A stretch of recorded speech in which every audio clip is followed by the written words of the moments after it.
Thanks very much, Neil, and thanks everybody for joining us during your lunchtime. We sincerely appreciate your time. So I'm Glenn. I'm the Chief Executive Officer. Abhinav is with us. Abhi, he's our CFO, and he'll be picking up partway through the presentation when you get tired of my voice. Volatus Aerospace is a fully integrated drone services provider, about the largest right now in the Americas. And we're a company dedicated to commercializing drone technologies across pretty much all industries, all sectors, and all regions now, certainly in the Americas, but growing out globally. We're publicly traded on the Toronto Venture Exchange under VOL and on the OTCQB VLTTF. So next slide, I got it, there we go. So to give you an idea, it's been a fairly rapid growth for Volatus. We started, if you look at the revenue in 2020, we had about 770,000 pro forma. That grew to 16.5 million in 2021, and a revenue guidance this year. It's a busy time for us at 38 million. And that's with a few M&A activities, a few acquisitions, but a very, very large focus on organic growth. As you can see in this picture, everything gold is us.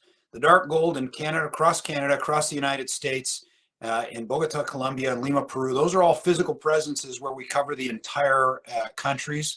The lighter yellow that you see down below, as far down south as Chile, are the areas we're actually conducting revenue activities. We have a European sales office based out of London, England, and the blue areas you can see are businesses that we're engaged in right now. They're subject to a press release a few weeks ago. We're just doing due diligence on that operation, but we expand across a number of continents already. Financially, you can see, and we've already talked about our revenue growth. We were EBITDA positive going into June of last year, starting the go public phase. Going public is obviously quite hard on the company financially. We expect to return EBITDA positive by the end of this year, as Abby will talk about a little bit later on, and cash flow positive by mid-year. 2 funding rounds last year, the last one being our RTO round. This was all growth capital, just to be clear. And our go public funding was upsized and oversubscribed. Heavy focus on organic growth. And key thing about our acquisitions, I like to point out, real point of pride, 100% leadership retention in the companies that we've acquired. Presence across 5 continents, as we mentioned earlier. And we've got numerous digital assets covering multiple sectors and multiple regions. This is a Markets and Markets 2021 report. As you can see, big market growing fast. $58 billion US dollars is the total available market. 17 billion is our target, growing at about 26% combined annual growth rate. These are our business segments. So 4 segments: drone services, that's equipment sales, training, regulatory compliance, and drones as a service. So that's where we generate the majority of our revenues. We have a center of excellence, which is a facility located north of Toronto at the Lake Simcoe Regional Airport, bridge between conventional aircraft and unmanned aircraft, and a manufacturing facility. It's a relatively small part of our revenue overall, but it's a real enabler. Allows us to scale out some of our own technologies and assist under licensed manufacturing technologies for some of our OEM partners. Industrial Defense is a dedicated group within Volatus that focuses on heavy industry, government, public safety, and military. And then we have a commercial aviation department, which focuses specifically on unmanned cargo. Next slide. There we go. So what you see on the screen right now is all the areas that we generate revenue from today. So we're either selling equipment, providing training, providing regulatory compliance, or actually providing turnkey drone services with our own pilots, our own equipment, and our own data processing capabilities. So literally what you can see there is what we focus on in terms of existing regulatory compliance. On the equipment side, and we do generate a fair amount of revenue from equipment sales. All that to say, we're actually a technology agnostic company. So we focus very much on the needs of our clients, understanding their technical needs and matching the ideal technical solutions to those clients. The primary motivation here is the fact that technologies roll about every 3 years. So our objective is to make sure that we're either continuing to sell and support our customers as they grow and ultimately as they upgrade their equipment continuously. But we own some technologies. We have a ton of reseller and distributor agreements, many of them exclusive to Volatus Aerospace. Now, when we went public, PartnerJet, which was a publicly traded company trading on the venture exchange since 1987, that was our RTO target. So rather than having a CPC, we looked at a strategic RTO. And the reason that we went after PartnerJet, to understand it, you need to have a look at the drone industry and realize that the majority of what we do, everything that you saw in that earlier slide, is associated with data. So the data is either we're collecting information and processing the data, selling actionable intelligence, we're doing surveillance, we're doing inspection services, we might be doing agricultural valuations, but basically any of those services center around the data. They don't require any special licenses. When you move into an environment that you're moving cargo, something that belongs to somebody else on a drone, that becomes a commercial air service. And operating drones like the ones you see in the left-hand side of the picture, which are all Volatus drones, requires the same licenses and operating authorities as a commercial air carrier.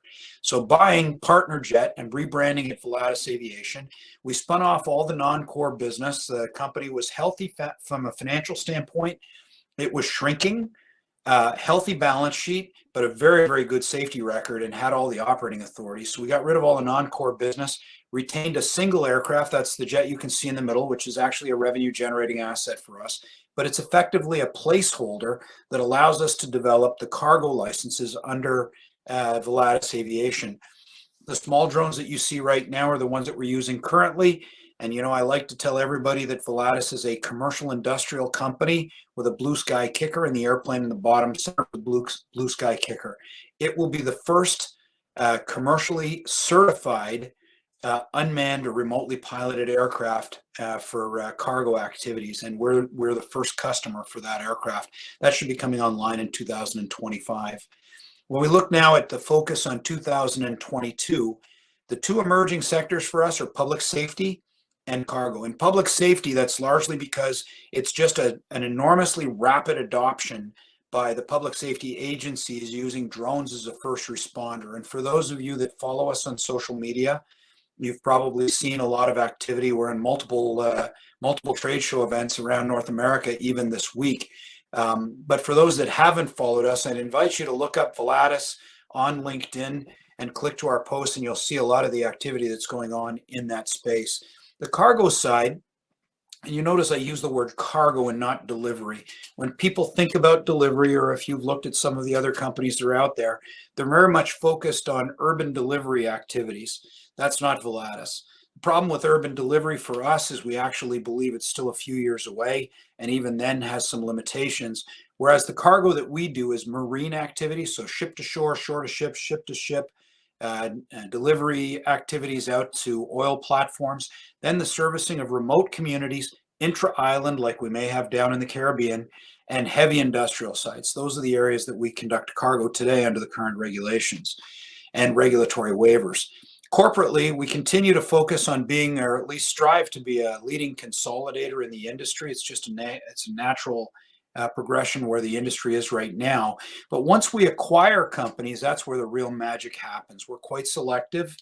And with respect to those companies, they end up falling under the care of our operations group. We have one of the largest business development teams in the industry. And in 2021, our training and services businesses more than doubled, an average organic growth of 109%, 47% in the equipment sales area, which is actually accelerating very rapidly this year as we expand more into the United States and into the Latin American markets. So I'm going to give you a break from my voice here and ask Abby to walk you through the next two slides. So in 2021, we did a pro forma revenue of 16.5 million. And this year we have released a guidance of $38 million. That's 138% organic growth. This year's revenue forecast does not include any acquisition we may end up doing. That will just increase the top line.